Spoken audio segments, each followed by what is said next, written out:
Good morning, good morning, good morning, and hello to our listeners from around the world, and welcome to another edition of This Morning with Soulivity.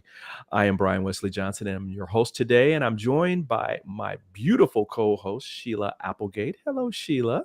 Good morning. Good morning. We got lots of good things to talk about, including a very special guest that we're going to be introducing in just a second. But before we begin, we want to remind our listeners, listen, this is your space to have real conversations about things that are going on in your world, and things that we can use to empower ourselves. So we want to make sure that this is an interactive conversation, that you are, posting your questions, that you are giving us your thoughts and comments. Just post them directly to either our chats on Facebook and YouTube, and we'll get those immediately. Or if you're on one of our other social media platforms, just post into the comment section, and we'll get an answer to you as soon as we can. So why don't we get started? Sheila, how you doing? I mean, what's been going on in your world? I'm doing pretty well. I'm adjusting to being back from my trip out west, and I kind of took yesterday easy. Oh, But today I'm nice. ready to get back in the full force. Nice. Yeah, here in DC, we had our first real kind of snow. And it's the perfect kind because it'll be gone by either later today or tomorrow. But it's beautiful. I was kind of surprised because it seemed like it went from rain to snow last night. So I was Oh, kind of pleasantly surprised when I woke up and looked out and saw everything, pseudo white. right. So, It's so beautiful. yeah. So we got a great show. We got a great guest that I'm going to introduce in a minute. Um, you know, the subject today that we're going to be talking about is sometimes hard to talk about, but we have the perfect person. I think, right, Sheila? I think we have the perfect Yeah, person to talk to about. absolutely. I'm looking forward to this. Yeah. So, why don't we go ahead and find out a little bit more about our special guest? Karen Johnson's fast paced professional life came to an abrupt halt when she lost her 27-year-old son to a heroin overdose. Rather than grieve in a way that made people around her comfortable, she did the unexpected. She retired, sold her house and all of her household goods, and went on a 2.5-year journey that took her all around the world, finding a spiritual practice along the way. Writes Karen, I want you to know something really important. You may be feeling stuck in your grief and wondering why you can't seem to get over it. I felt the same way until I realized we do not get over grief. It's not like catching the flu. We aren't sick. There is no cure, and we can't medicate it away. Grief is a state of being that carries energy that you can tap into to create a new life. Just as we use the energy of other newly acquired states of being, like marriage or parenthood, to transform our lives, we can likewise use the energy of grieving to transform.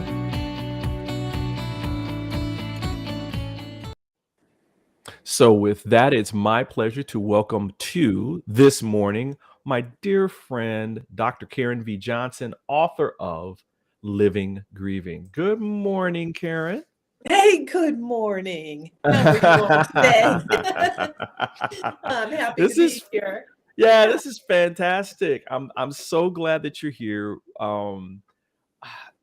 This is such, after, we had an interview together about a year or so ago. Yeah. And I'll post that interview so people can see it.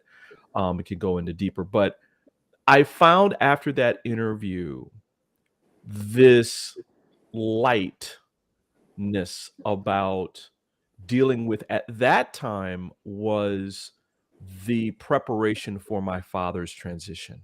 Mm, And I'm going to tell you that came in at the perfect time because it allowed me to be okay with grief, yeah. and to gain a deeper inner awareness of myself and a deeper meaning of what my father meant to me during that time, during his time here on the planet. I mean, he's still around, he's still watching over, me and guiding me. Mhm. And so I want to thank you first and foremost for writing this book and being um, a guide to people to actually live their grief. So my first question to you is, I know, we talked a little bit about your story in the introduction there. But can you give us your own take in terms of when people ask you that first question, which is like, what led you to write this kind of book? Oh, sure. Yeah. Um, well, yeah, thank you for that. I'm glad the book found you just when it did. And that's why I love to be on shows, to reach those people that just need a little help through their grief, like I did. And I didn't have resources. So I lost my 27-year-old son to a heroin overdose, and he wasn't an addict. It wasn't, expected. It was unexpected. And he went to a party, got drunk, and with a bunch of young men decided they were going to try heroin. So Wow. his loss, was sudden, unexpected, and he was struggling. Don't get me wrong; he was struggling in many ways, trying to find himself and deciding whether he had a business that didn't go very well, and so go to college. What is he going to do with his life? Things like that. But nothing that caused me to think, oh boy, something terrible is going to happen. Although I did want to have a discussion with him after I got back from this vacation that I went on. So I went on this vacation to South Korea. And one day when I was there, I get a call, and I hadn't felt good all that afternoon. So, day is night, night is day. So it was his even nighttime of passing was my afternoon in Korea, where I'm feeling really sick. And all of a sudden I get this call, and they hang up. And so I called back, which I don't usually do to numbers I don't know. For some reason, I just had to call back, and it was a detective. And he said, yeah, where are you? And I said, I'm in South Korea. Why? I need to talk to you about your son. Why? What happened? Did he have an accident? What's going? No, he's dead. Oh, Yeah. Right. Yeah. And so you can imagine, it was like the unimaginable scenario. So here I am, night is day there, day is night there. It's evening. There's no planes out until the next morning. So, I'm calling everybody frantically. And finally I get to the airport in the morning. I managed to get on a flight, and then Ben appears in front of me, just like his good old smiling self. We would always laugh. He would sing to me. He would come in. He was, he would smile and things like that. And then he kind of faded away. And so I called my ex-husband and frantically and said, you got to go to the ME. I think he's alive. I think he's alive, and he's trying to get out of the freezer. You got to go. You got to go. You got to check, wow. Right. Because I had no context. So I was very left brain. If you had asked me before that time, I would have said, alive is alive, dead is dead. There's nothing else. I really had no spiritual practice that was active. And so I didn't realize I was having a visit from his spirit that had left. And so, of course, they checked, and she said, I'm sorry, he's gone. But death sometimes is a doorway. So it can either be a door that we keep firmly shut, or a door that we keep open. Right. And open to possibilities that maybe we didn't see before. Possibilities like life after death, and maybe a fun life after death. We've been acculturated to think of eternal slumber and the resurrection, and all those things are fantastic, but there might be a little bit more too to the whole experience. And many people who've had near-death experiences talk about that too. So, wow. so that's how my journey with grief and dying began. Yeah. You already have your doctorate, but man, talk about another doctorate. I mean, you started, that's a PhD Right. level event. Like Right. you Oh didn't, yeah. you skipped over all the other stuff. Yeah, right. Sometimes I think sometimes you know, sometimes I think we're called to enter a spiritual life or not. And Mhm. Mhm. sometimes the doorway is a gentle one if we're not so stubborn as I was. And sometimes the doorway, spirit gives you a little kick. And so it's a different way of looking for through death, looking at death. What if a lot of times we're stuck in our grief and many things keep us stuck. So we get stuck on the idea that I shouldn't live because my loved ones are gone. I shouldn't enjoy life because that's disrespecting them.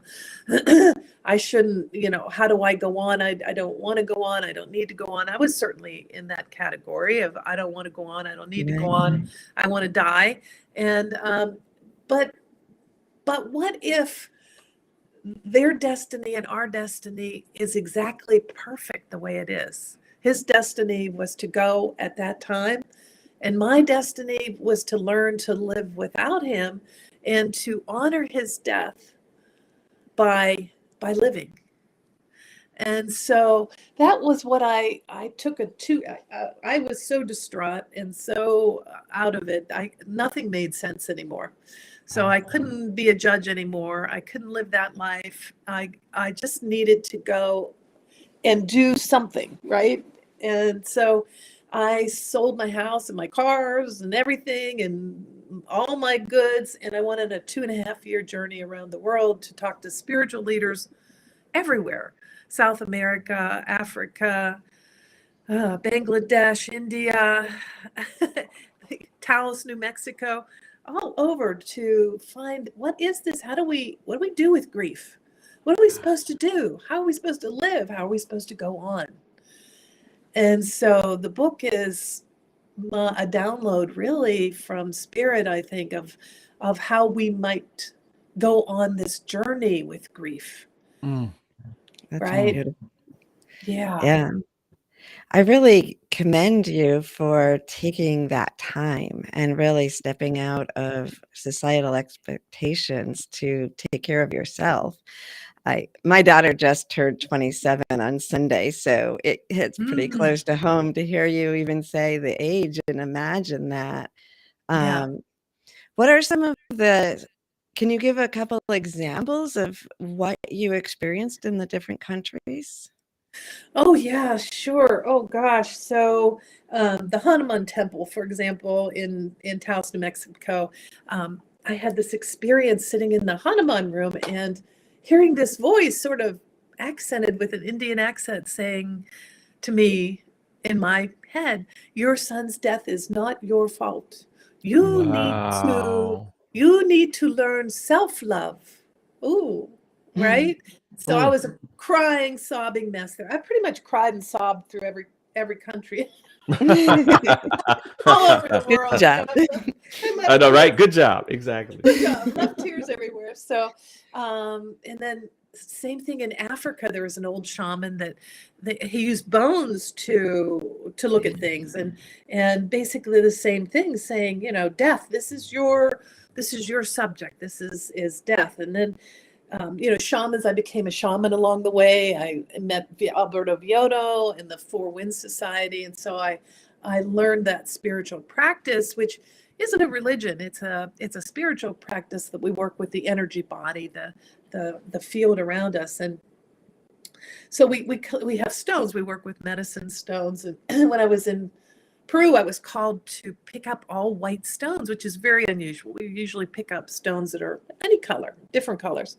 Mhm. And so I have one, we call it a mesa, an altar, a tablet that's all white stones.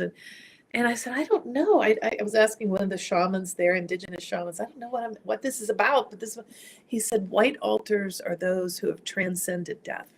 Ooh. Mm. Yeah, those for those who have transcended death. So that's sort of my calling, my life's work is grief and death and trying to help people to navigate out of that place of being stuck, lost, hopeless, in despair, and actually become a little bit lighter, get unstuck, become lighter, and awaken from the nightmare. Ooh, and then Mhm. create a new life out of the ashes of the old, and challenge some of the assumptions that society makes about grieving and how it's supposed to look and how we're supposed to feel and how long it's supposed to take. So there's no win in grieving. If you Right. grieve too long, they're going to say, "Oh, you need a pill. Oh, she's really a mess." Blah blah blah. And there is now a DSM in the Diagnostic and Statistical Manual. There's actually an illness, a mental illness called prolonged grief. Interestingly enough, and so let's medicate that away, right? Oh no. Yeah. And then if you don't grieve long enough, then you'll be criticized. Oh, well, she certainly didn't seem to bother her much. She just went on with her life. So you can't win. You might as well go on your own journey. And your journey is your journey. And we live in this fast-paced world of sound bites. Let's get over it. Let's move on. Next. Well, grief is not like that. And we often impart that to people that we know that are grieving because in our culture, we really fear death. We're not comfortable with death and dying, and so we're not comfortable with the grieving either. Yeah. Right? And Yeah. so as we fear death and our own mortality is brought to our face when we're in front of people who are grieving, so we want to push them away and say, well, let's get over that. Let's not talk about that, right? Right. Let's just have a nice day. Right. Right? Right. Right. Exactly. You know, let's take a put a push pin on that because I want to pull that string in the next segment because I Mhm. think I think that's how we all have been socialized to believe how to deal with death, right? Just Yeah. get over it, right? Accept it and move on. Right. And that is not healthy. And we know Mm-mm. that that's not healthy. So everybody, we're gonna come back with more from Dr. Karen Johnson and her book Living Grieving in just a second. In fact, it'll be 60 seconds. So we'll see you on the other side. Have you ever asked the question, if I was to be anything, what would I be? Regardless of money, regardless of status, beyond popularity and fame. Living your passion, feeling your life has purpose. Soulivity is a space to nurture that which lives in all of us. A place where work can become play, and doing what we love creates the dreams of a lifetime.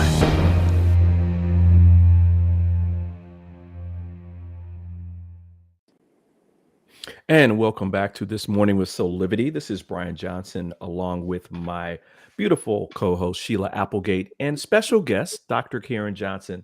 We're talking about her latest book, Living Grieving. And when we left off, you know, we were talking about this whole get over and accept syndrome when it comes to death. And I brought this up in our interview, Karen, last time, where I was reading that about 2.5 million people die in the United States annually, leaving an average of 5 grieving people behind. Yeah. And it is estimated that 1.5 million children, 5% of children in the United States, have lost one or both of their parents by the age 15. Mm. Yeah. So talking about getting over, I mean, really, we're just going to get over it. Can you talk a little bit about what you tell people when that's like, you know, kind of pushed on people? My answer is we never get over it, but Right. we can get through some of the heavier aspects of it, and we can come out the other side with a different life, a different purpose, a different person. And it's so important to deal with grief. I think, especially with children, a lot of time children aren't in the loop. You know, we try to protect them. We won't say why mommy died or how daddy died or all these details. And then it plagues them the rest of their lives. Yeah. And then later they come to somebody like me with maybe an autoimmune, maybe other kind of illnesses. And if I go back far enough, I'm almost always find unresolved grief or loss. Mhm. And so I think it's so important to talk with children about it. And sometimes the parent who's left behind doesn't want to talk. Nobody wants to talk about it. They want to pretend this thing didn't happen. It's too hard. It's too much. But I think we have to engage. We have to engage with each other, and we have to engage with children so that they're not carrying this heaviness and this mystery and this burden all their life, not knowing what happened, where this parent went and why is there's a mystery, a secret, kind of that sort of thing. And it's really having to do with our uncomfortable. We say, well, we have to accept death. It's part of life. We say that.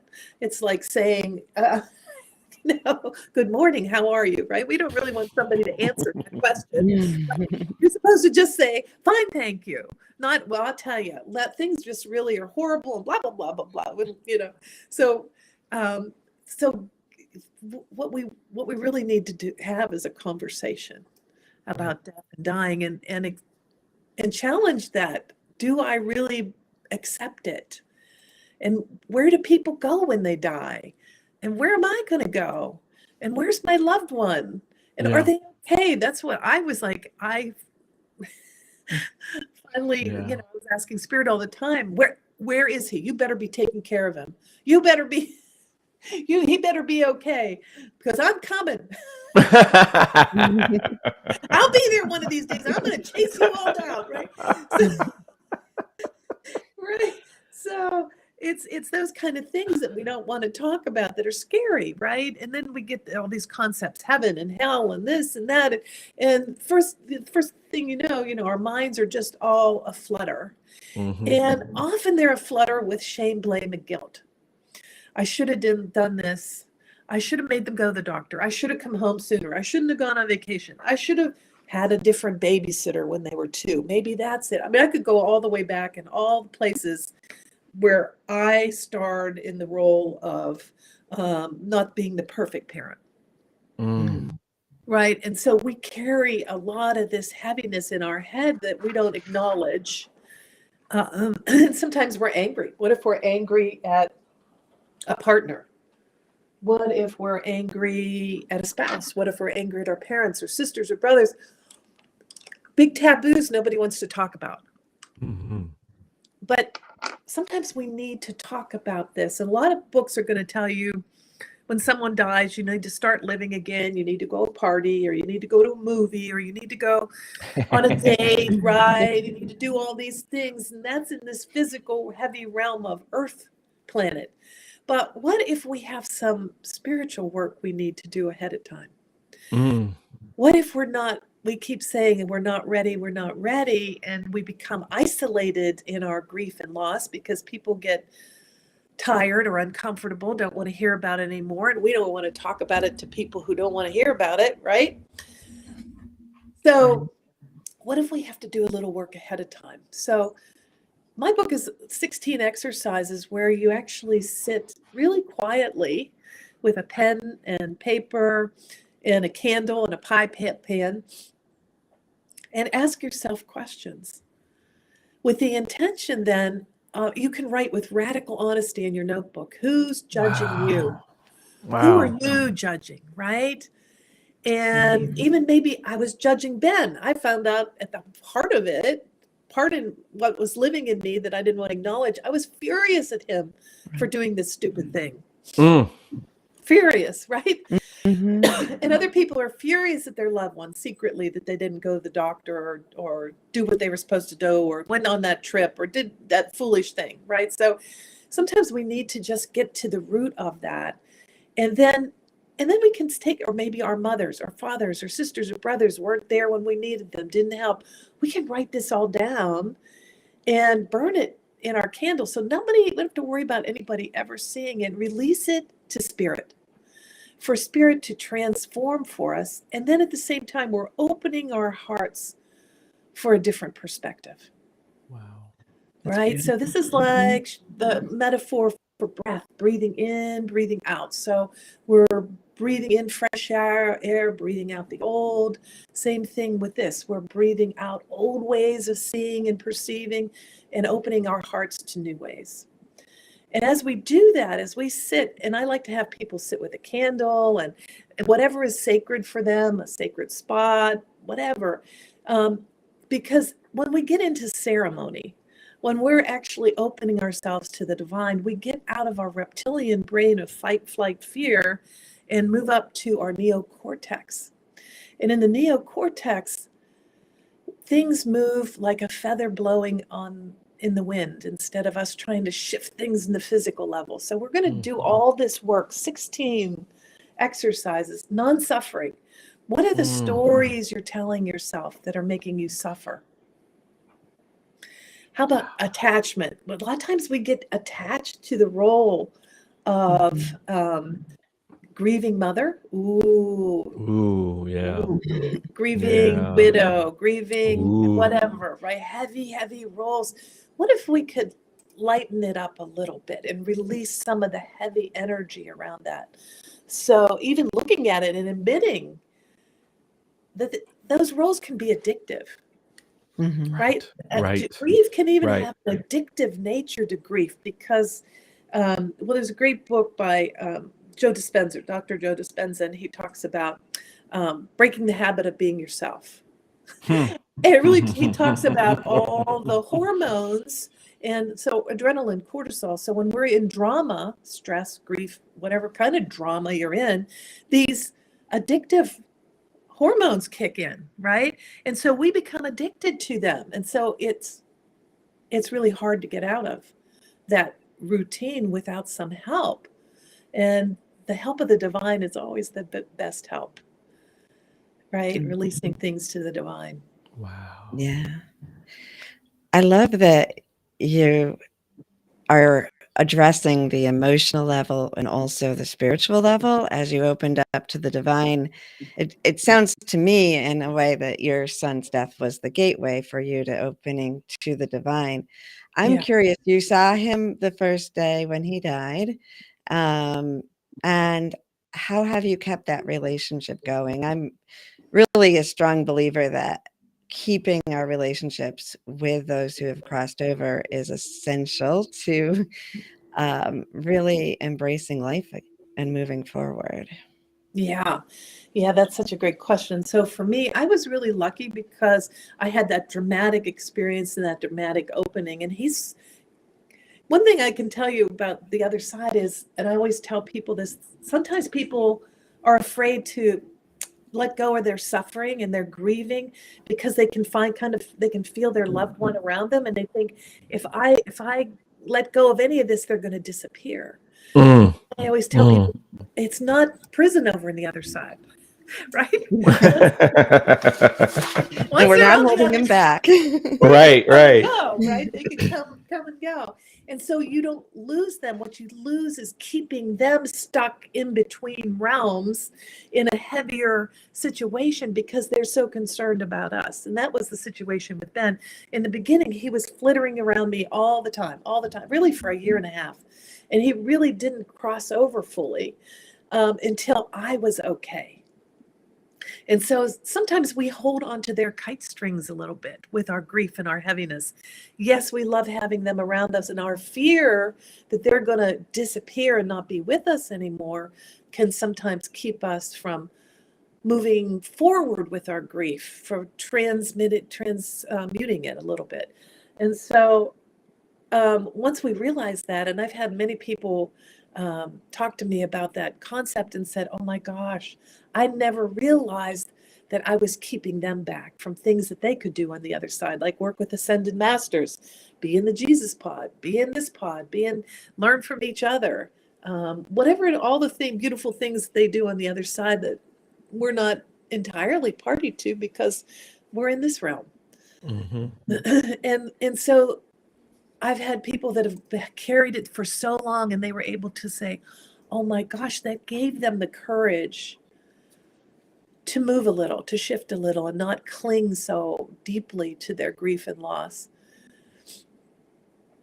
Wow. And do you find yourself still connected to him in the near Yes. frequency?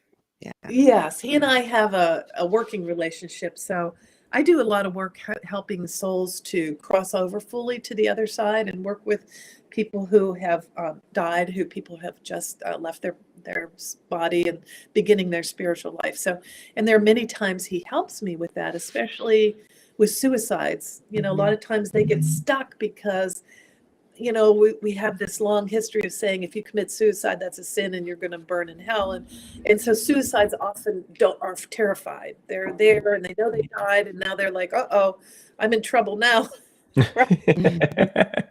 Uh-oh. And so my son and I will work with them to help them. And he'll say, hey, man, come with me. It's not like that. I'll show you the way. I'll show you the ropes. So I have this special working relationship, probably because of my shamanic practices, but many people have connected with their loved ones and they know they're around. And some people tell me, but I don't feel that. I want to feel that too. How do I do that? Mm-hmm. So what I like to tell people is to find a place in your house, wherever it is, just a small spot where you can sit very quietly and have a moment where you're talking to your loved one. Yeah. Yeah. You may or may not hear a response, but just be in that moment of communicating. And as you open that doorway to communication, excuse me, things will often shift and open for you.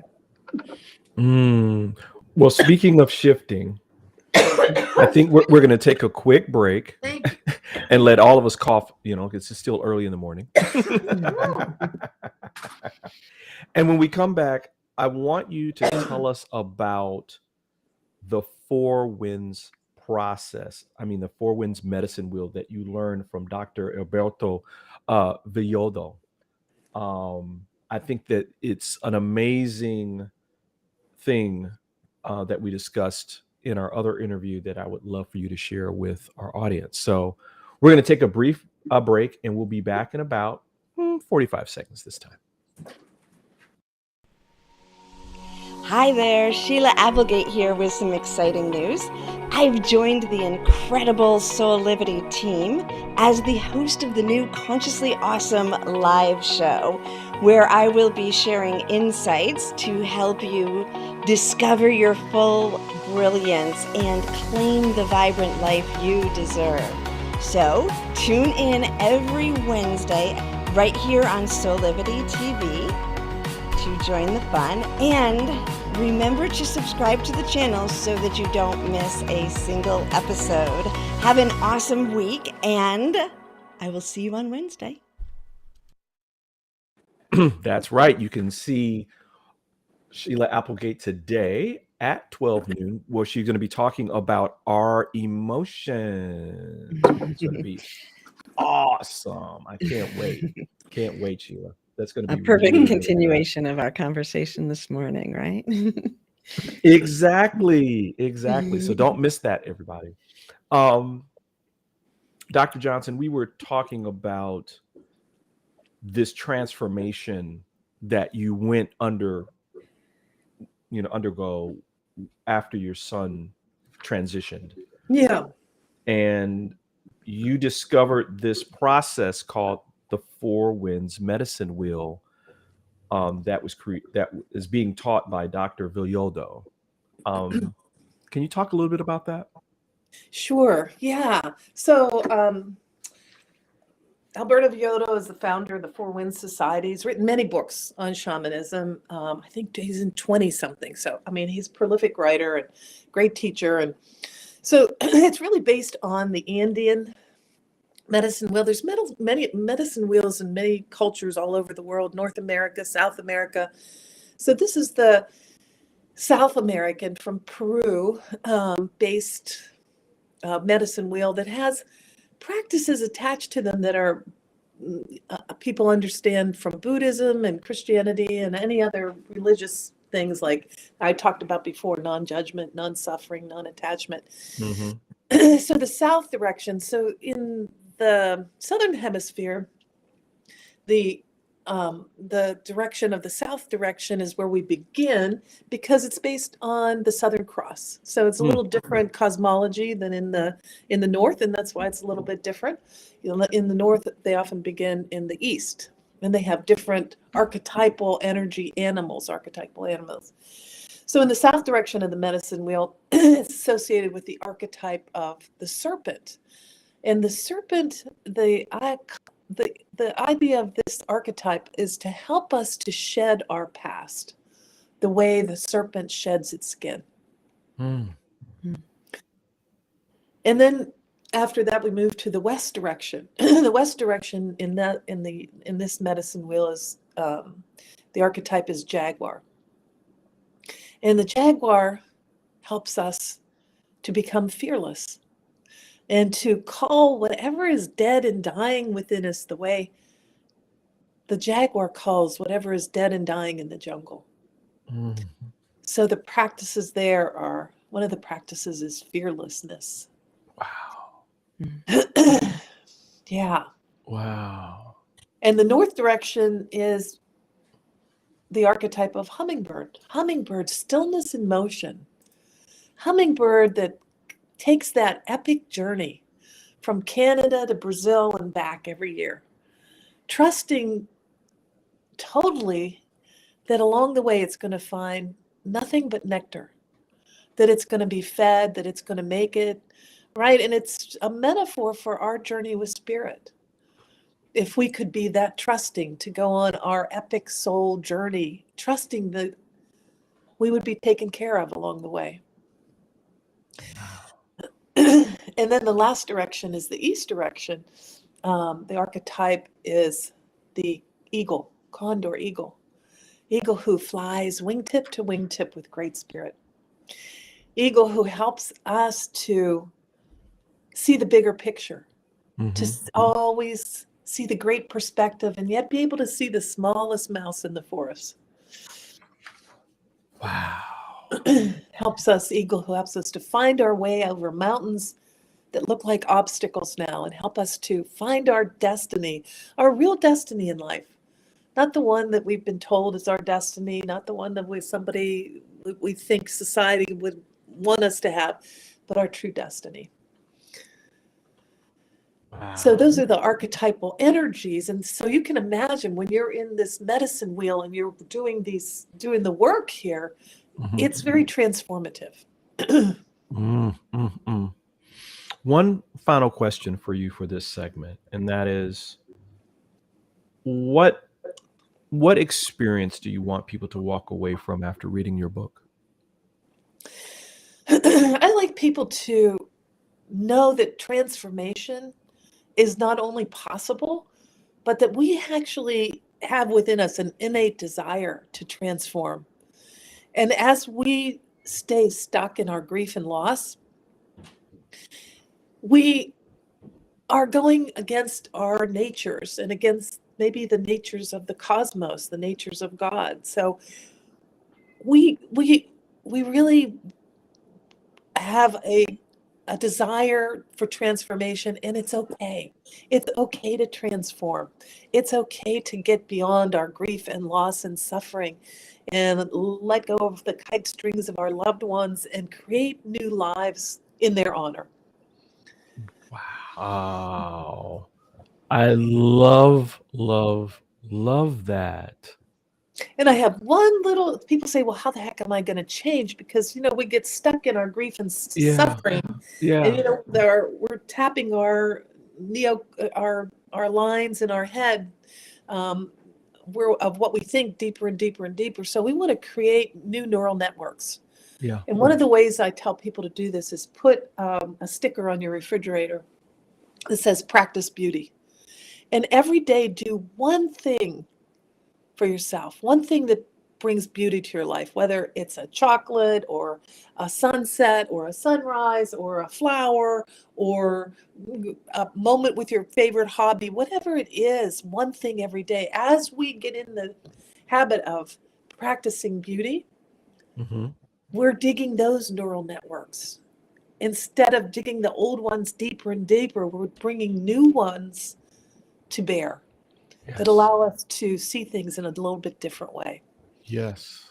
Yes. You know, I equate that by us creating a new normal, right? Yes. The old normal is still there, but we're giving ourselves a chance to make a decision that is more positive for ourselves. Yeah. So And knowing yeah. that our loved ones are supporting us. They're Yes. right behind us going, yeah, cheering us on. They're Yeah, not we have saying, this huge support system, right? That's just right? there at our fingertips, right? Yeah, Um, exactly. wow. Well, listen, Karen, the book is Living Grieving, Using Energy Medicine to Alchemize Grief and Loss. As always, it is a pleasure. I'm so glad you're here. You're going to be sticking around for our little hot topic session. Yeah, I want to hear all about it. And we're going to have some fun. But everybody, please, you can go out and buy the book. We have the link in the chat on both Facebook and YouTube. It's also going to be available at our Go Shop.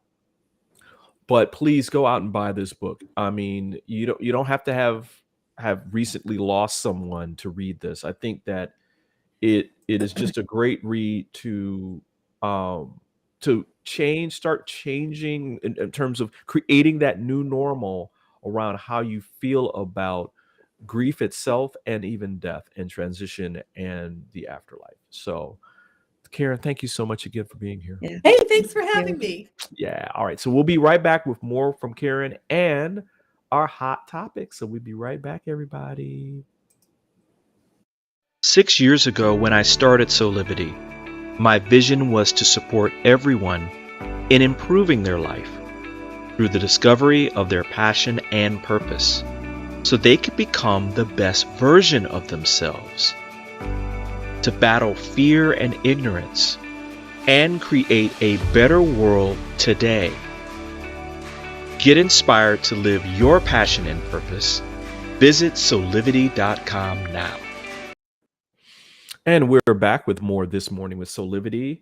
This is Brian Westley Johnson. I'm joined by my beautiful co-host, Sheila Applegate. And our special guest is still with us, Dr. Karen Johnson. We're going to be talking about a little bit of hot topics. And I think, Sheila, you've got a great complimentary topic for I us. do.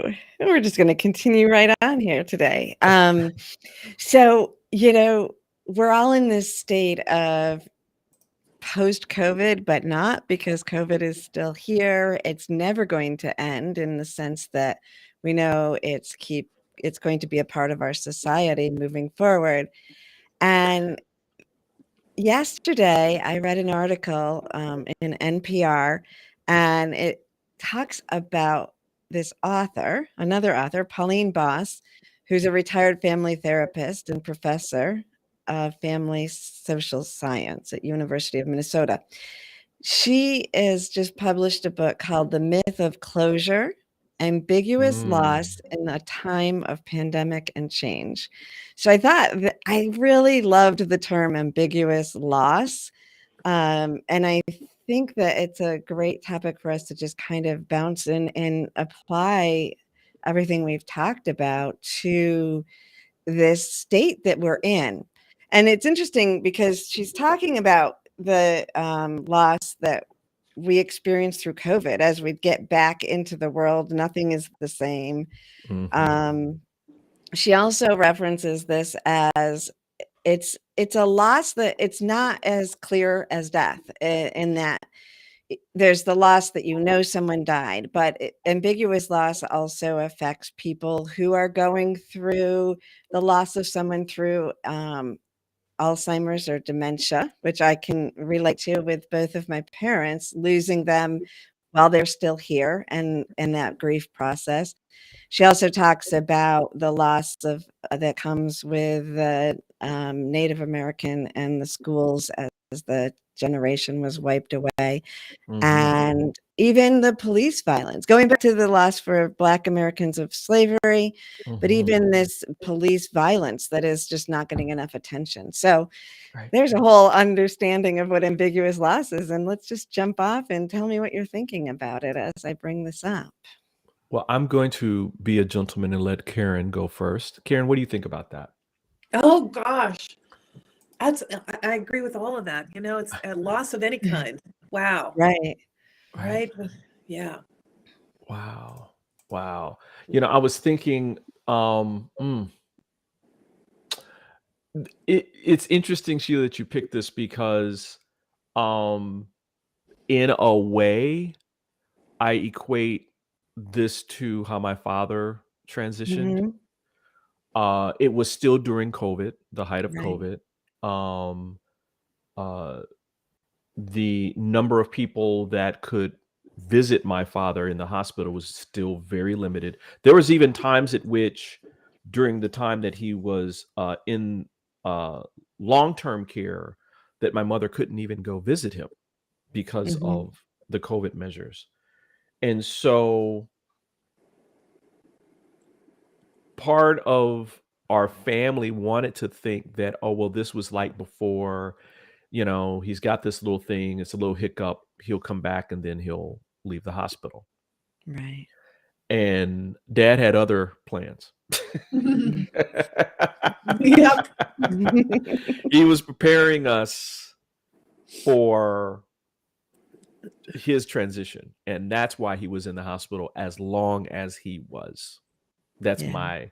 my own thought process. So um I think that sometimes those things happen. They always happen for a reason, but it's hard for us to see the reason when we're into, I think, Dr. Karen, you were talking about this before, where we're in our heads, we're in what we're socialized to believe about death, or transitioning. We're definitely taught not to even think about it before the person is actually gone, right? Right. Which I think is like absolutely cruel to ourselves. It's not Yes. loving to ourselves at all, because death is a natural part of the human experience, right?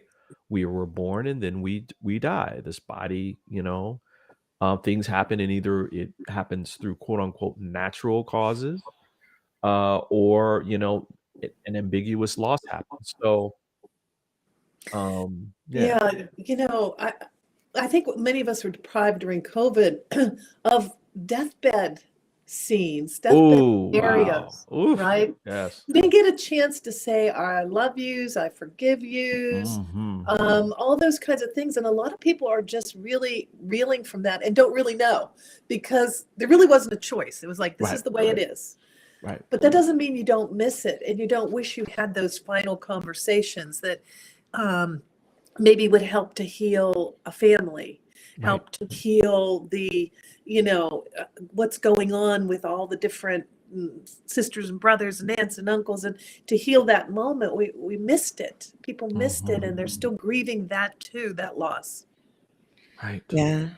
My mom died of COVID in early pandemic. So we weren't Mhm. with her in the physical. Um, and she had been in long-term care. So we had stopped seeing her unexpectedly months before.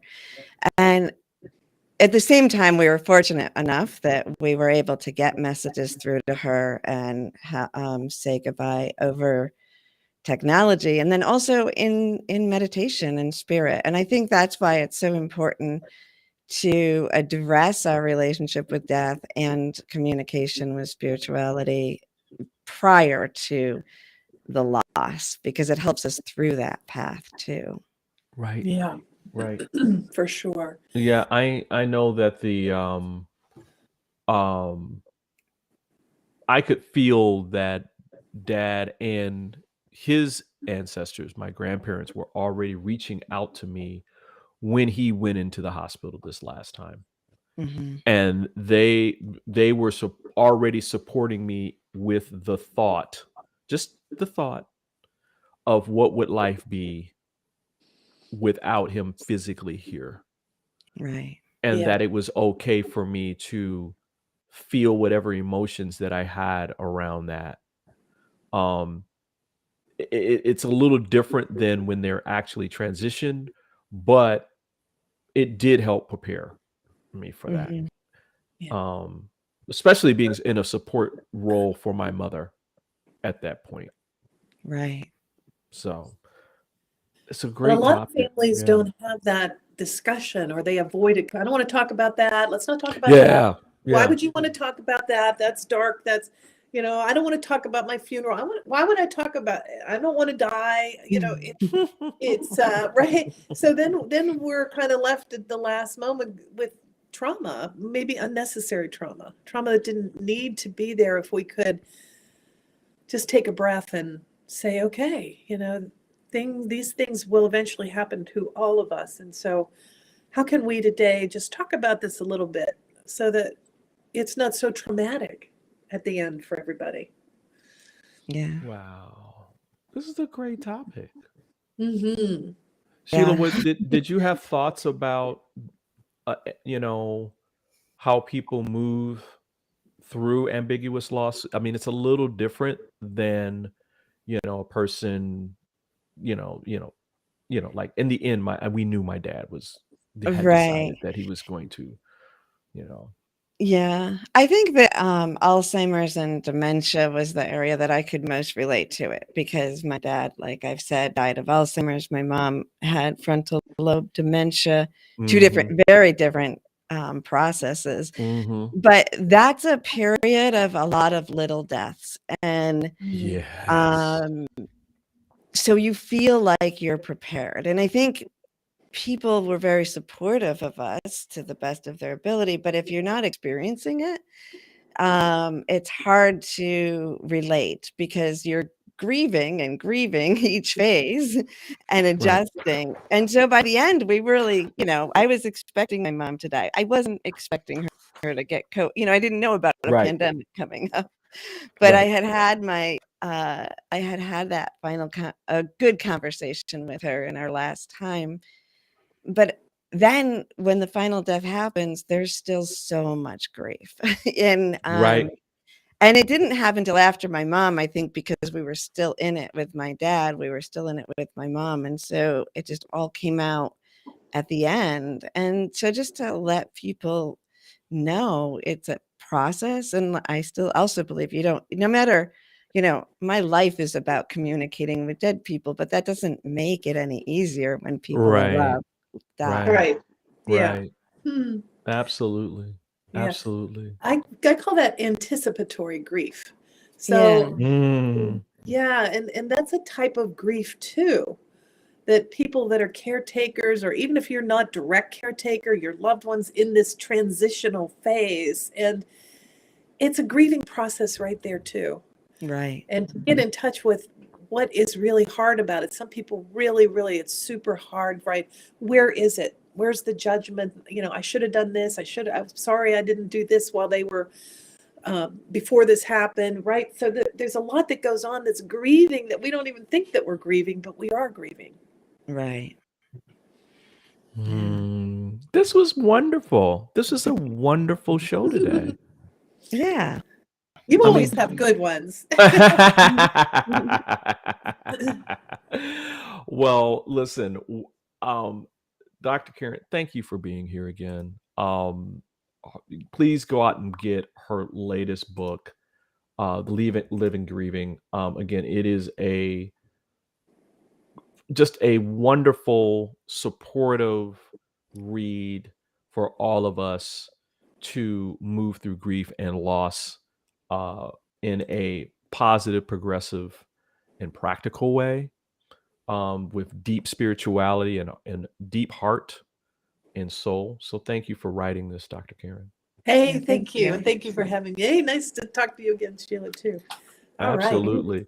And want to remind everybody that another Consciously Awesome Living is coming up at 12 noon today, where Sheila, you're going to be talking about our emotions. Embracing the full spectrum. Absolutely. Absolutely. What a wonderful way to segue out of this and, get some tips on your emotions and feeling the full spectrum of them. Also want to remind everybody, listen, follow us on social media. You want to do that. Why? Because you can find out about upcoming shows and giveaways and all kinds of happy, wonderful things that can make your life better. You can also join our mailing list by going to our This Morning website at soulivity.com/this-morning. And I think that's it, y'all. Listen, on behalf of all of us here, I want to say thanks for joining us for another great episode of This Morning with Soulivity. We hope that you come back and join us every single weekday at 8 a.m. Eastern, or you can listen to our rebroadcast at 11 a.m. Eastern for all of you out on the West Coast. Until next time, for all of us again, keep having real conversations with passion and purpose, and create a life full of high quality living today. We'll see you later. Bye. Thank you. Bye.